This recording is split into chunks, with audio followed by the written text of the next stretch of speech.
What's up? What's up? What's up, everybody? It's your boy Corey and Billy. And this is Gripped, Awakening the Grown in a Generation for Revival, Return of the Lord, Season 7, Session 9. Let's Here we go. are, baby. Sermon on the Mount. I know. We've been rocking it. My goodness, guys. I feel like we've literally been on like a 2-week, 3-week expedition through the mountains. Yes. That's what I literally feel like. We've been on an expedition, living in our camps, living in our tents, looking at just truths that are so foreign. In the last session, you said we sound like some aliens to this current culture. This truth is like alien to the culture. Yeah. It happened fast. Yes. Just how things shifted. But here we are, and I have great faith and hope in the Word of God that there's going to be a remnant of people Absolutely. that are going to buy in fully to the value system of kingdom, the culture of the kingdom, and are going to walk in glory and unshakableness in these coming days. Guys, I want you to go with me to Matthew 7. I want to look at perseverance in prayer. Yeah. Perseverance in prayer. It's hitting me because we're talking around all things prayer. Mm-hmm. Whether it be the Lord's Prayer and how we walk through 2 sessions in that. We've looked at anxiety. Yeah. We've looked at so many fasting and the other aspects of prayer. And here we are. Now we're going to talk about perseverance in prayer.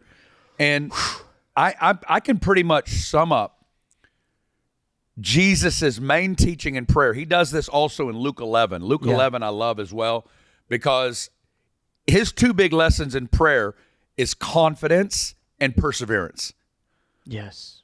Growing in your confidence of who you are as a beloved son and daughter and the indwelling spirit and the access you have to the throne room of God. Guys, that is phenomenal. That's what we grow in prayer is I belong here. Yes, you belong here. The second big lesson is don't quit when you don't see immediate answers. Yeah. Don't quit when you don't see immediate answers. Yeah. And I would say those two really go hand in hand because it's knowing our Father, knowing our value before Him, and knowing His will that keeps us in the furnace of divine delays when we don't see it. That's it. I want to read the passage, and then, Billy, I just want to go back and forth through this. Yep. So I'm in Matthew 7:7. Jesus says, ask, and I love it, ask, and it will be given to you. Seek, and you will find. Knock, and it will be opened. For everyone who asks receives, he who seeks finds, and to him who knocks the door will be opened. He says, of what man is there among you, if your son asks for bread, will he give him a stone? If he asks for a fish, will he give him a serpent? Or if he goes, if you being evil know how to give good gifts to your children, how much more will your heavenly Father, here it is again, who is in heaven, give good things to those who ask him? Yep. Therefore, whatever you want men to do to you, do also to them. This is the law and the prophets. Now, in Luke's going to give us a little bit of a parable. Right. And he goes, okay, picture yourself asleep one night. It's asleep. It's midnight. Friend at midnight. And all of a sudden, you hear this. You get alarmed. You get awakened. I don't know about some of you kids out there that are just starting to wake up at midnight, but me and Billy are in our full REM cycle at midnight. And so you stumble to the door. This is Jesus tell you, he goes, you stumble to the door, you open the door, and there's a friend of yours. And the friend says, dude, I'm on a journey. Yeah. I'm in need of bread. And bread throughout Scripture always refers to the life of Christ, the resource of heaven, the life of the Spirit. The friend comes to you, and he's saying, I need bread, and a painful revelation hits him. I don't have any. But I know someone who told me I can come anytime and that they would give me as much as I need. And so Jesus paints this story, pictures this story, that you then grab your friend and you go to your other friend and you start knocking at his door.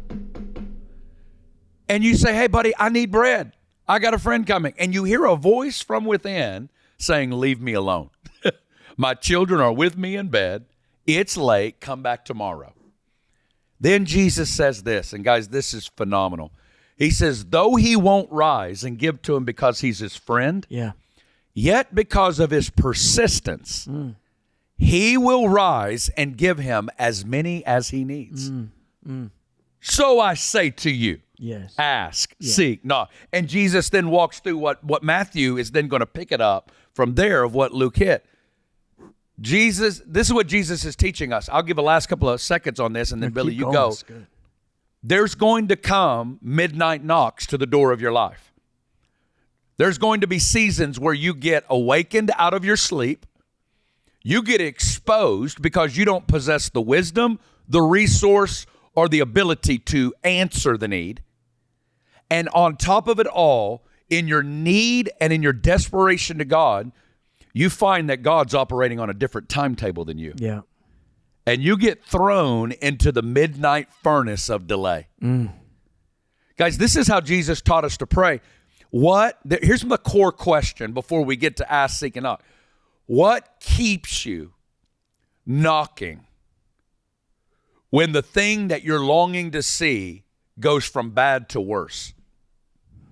Or goes from, I can't hold on any longer, and the thing that you need now, God doesn't seem to be operating on the same timetable. What keeps you there? And friends, I want to tell you, this is the difficulty. I feel like we're talking to the next generation in this season, because it's sad to say there's so much, quick fix. Everything's quick at the click of a button, at the snap of this, a snap of that. And the power and the process of delay is foreign to this generation. That's right.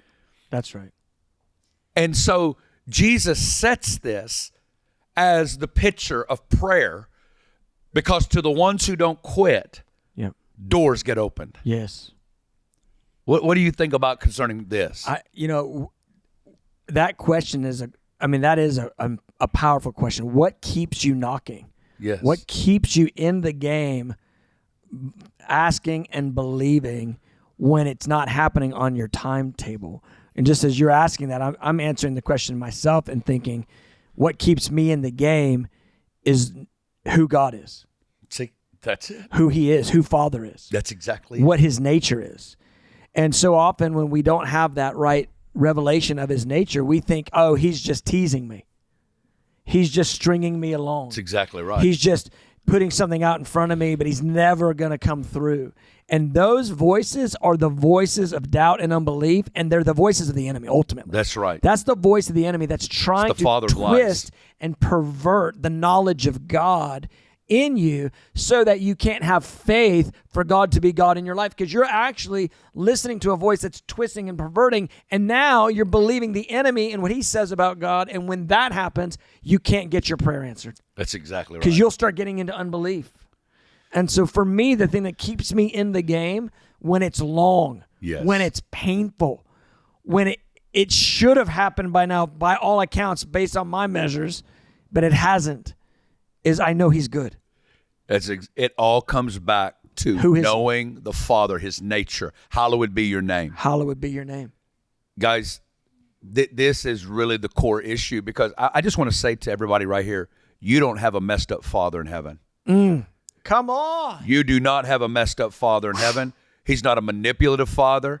He's not an abusive Father. He's not teasing you. He's not teasing. He's not wanting to teach you some lesson in suffering and mess with you.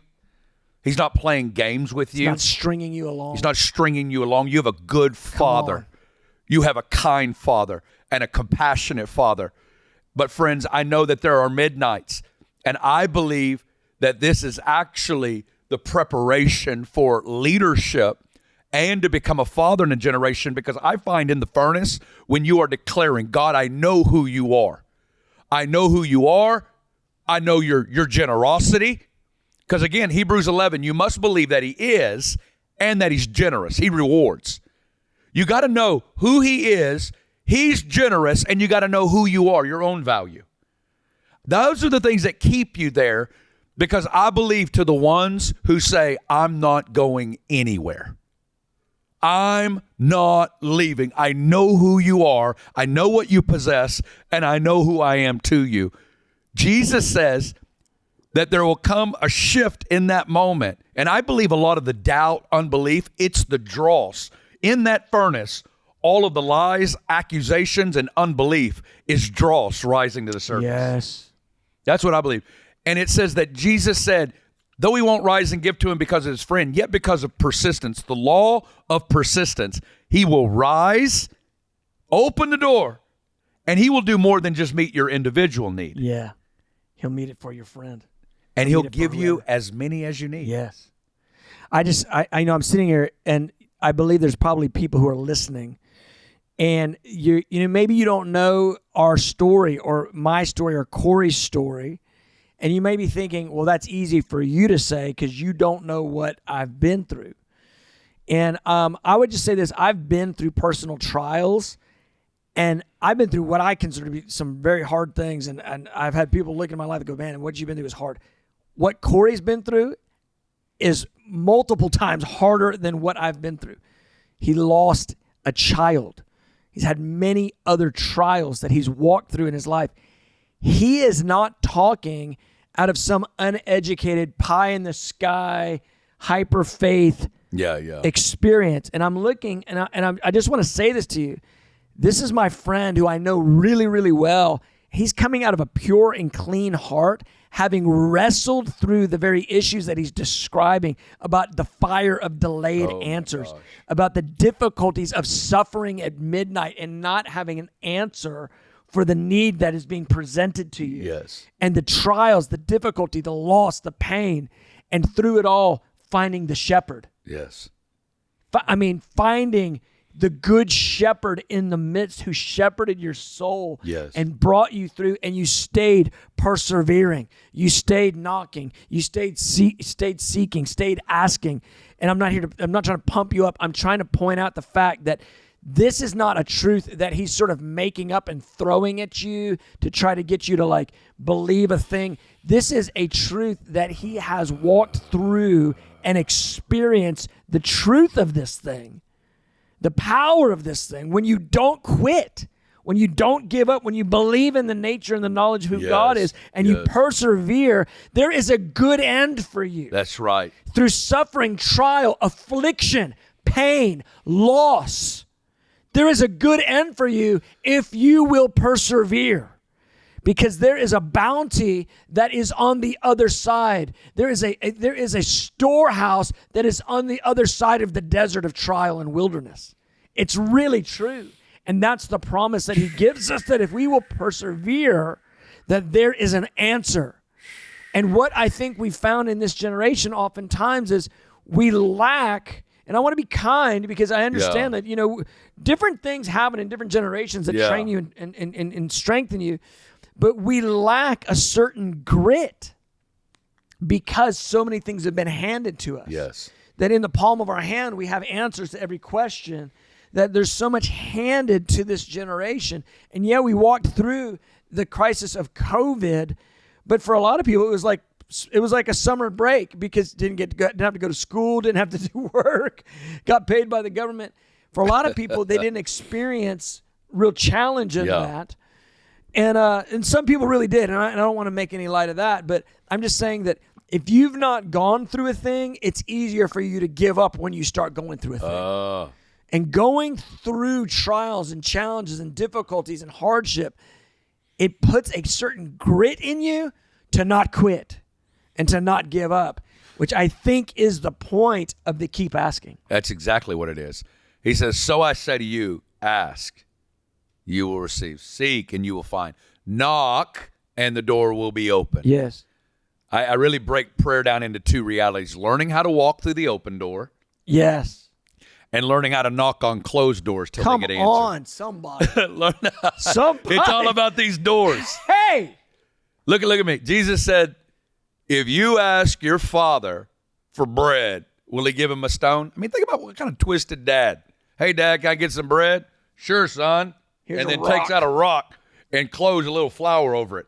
And he takes a bite out of it and cracks all of his teeth. What kind of twisted dad does that? Oh, if he asks his dad, hey, Dad, can I get an egg or a fish?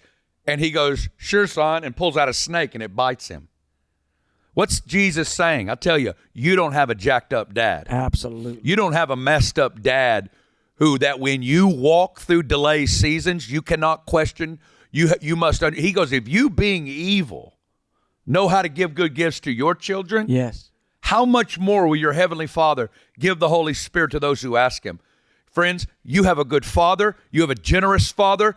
And whatever you're walking through delay, affliction, trial, tribulation, difficulty, whatever it is, the devil wants you to malign. He wants to malign God's character, That's right. malign God's agenda and God's purpose. The devil is a liar. The devil is the father of lies, Yes. and he only speaks from his own resources. Yes. I want you to know you have a good father. You have a compassionate father. You have a righteous father. But friends, you have a sovereign father who is preparing you for glory. Yes. And if you walk through seasons of discipline, know that it's about you becoming a partaker of holiness. Absolutely. Whatever it is you're going through, understanding God will use this in prayer. This is what I believe are the leaders, the ones who don't quit. They don't quit. The leaders are the ones who don't quit. And that's how God's leadership training is, the ones who come to, because I believe that he'll give him as many as he needs, I believe that when you have won a midnight wrestle in something in God, there's access. There's authority. There's that's authority. Granted. Yeah, you wrestle through until you get authority, and the next time that midnight comes, it don't feel like midnight. It feels like 7 p.m. Yes. You're like, hey, I'm wide awake. I know, man. it feels like dinner time. Because when you wrestle through a midnight, the next trial, it is, I mean, you can step through it with an energy, a heavenly anointing behind you. But here's what you'll also find.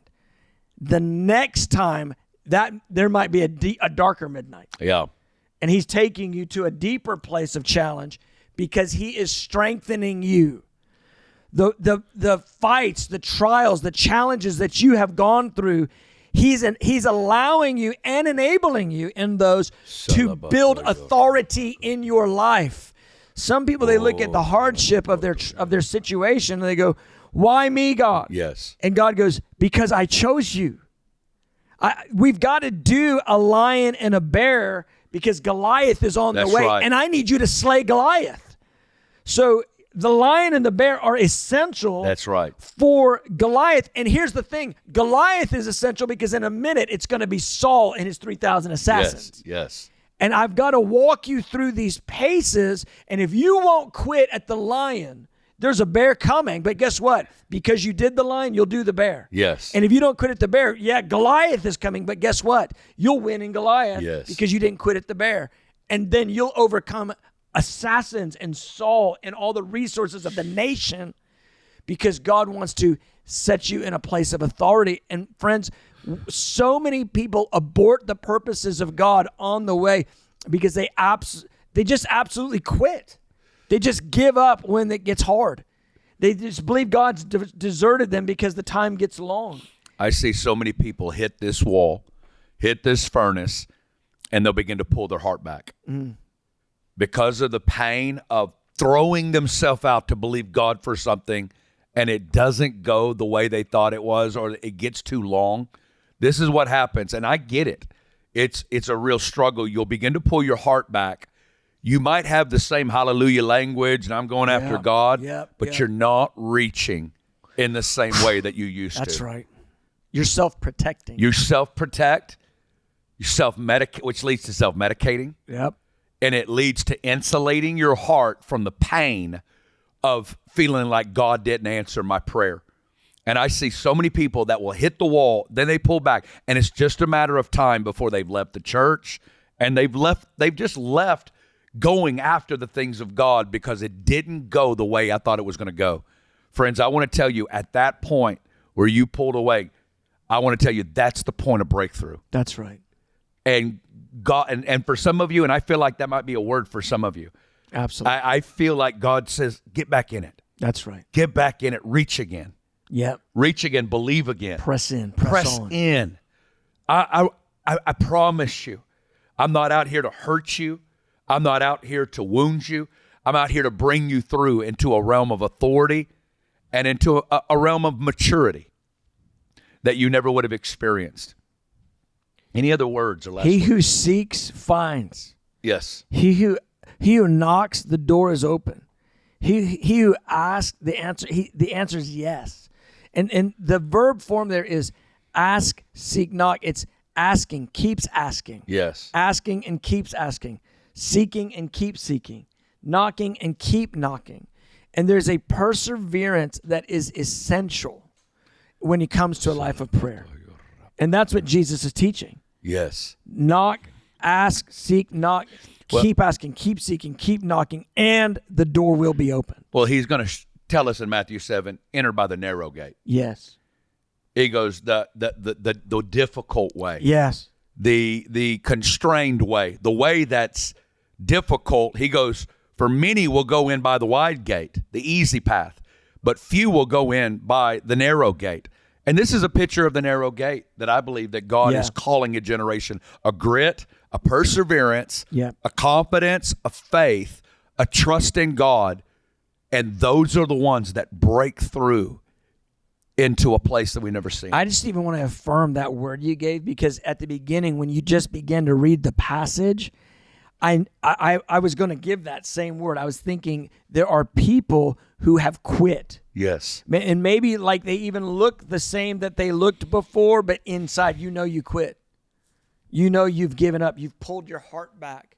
And the Lord's inviting you to get back in the game, to believe again, to breathe again, to breathe the life of the Spirit again, to keep knocking, keep asking, keep seeking. You will find. Your Father is good. Persevere, press in, press on. This is a word for you to get yourself back in the game of intercession, to get yourself back in the game of believing for breakthrough.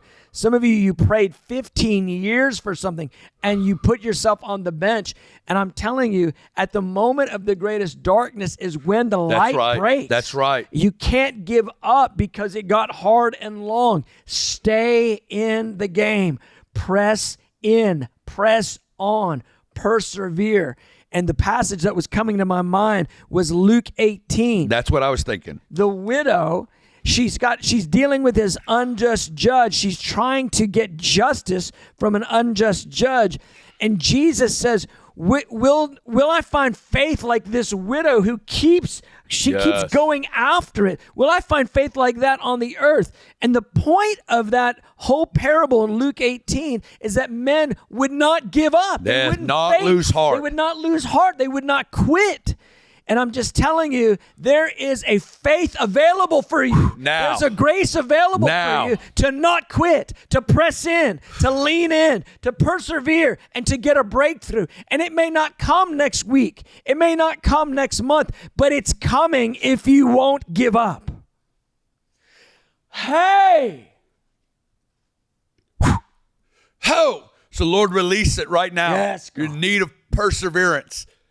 You're in need of that might. God, Jesus, right now, in the name of Jesus, that men would not lose heart, would pray always and not lose heart. God, right now, break off every lie that got us out of the game. Don't quit. Every work of the evil one to get us out of the game. We just speak to your spirit right now. Don't quit. Don't quit. In the name of Jesus. Get back in the race. Get back in the race right now. Throw off the weights and the excuses. Yes. Throw off the weights and the excuses and run. There's a mom, you're listening to me right now, and your child is away from God. Do not quit crying out. Pray again. Do not quit crying out for your child's salvation. Do not quit believing God for a breakthrough. He's going to come out of the sin and the bondage. He's going to come out of everything that he's got himself messed up with. He's going to come back to Jesus. Your prayers are going to be heard. They are being heard before the throne of God. And I'm telling you, there's answers coming and there's breakthroughs coming for your child. Don't quit, Mom. Don't quit. Don't quit, Mom. Don't quit. Release it, Lord. I just hear, pray again. Pray again. Go again. Yes. Elijah, there's no rain. Go again. Go again. There's nothing. Go again. Strike the ground. Hey. There's nothing. Go again. I see the cloud the size of a man's hand. God, I pray that you would release that in the name of Jesus. Keep striking the ground. Keep striking the ground. Keep striking the ground. The arrow of the Lord's deliverance. Hey! He wants to shoot the arrow of the Lord's deliverance for your family, for your situation. Keep striking the ground. Keep striking the ground. Hey!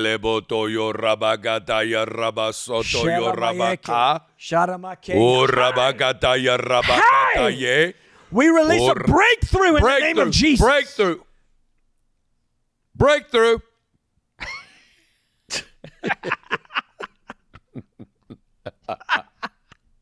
Hey! Him who knocks, the door will be opened. Doors open in the name of Jesus. In the name. Release it, God, I pray. Amen.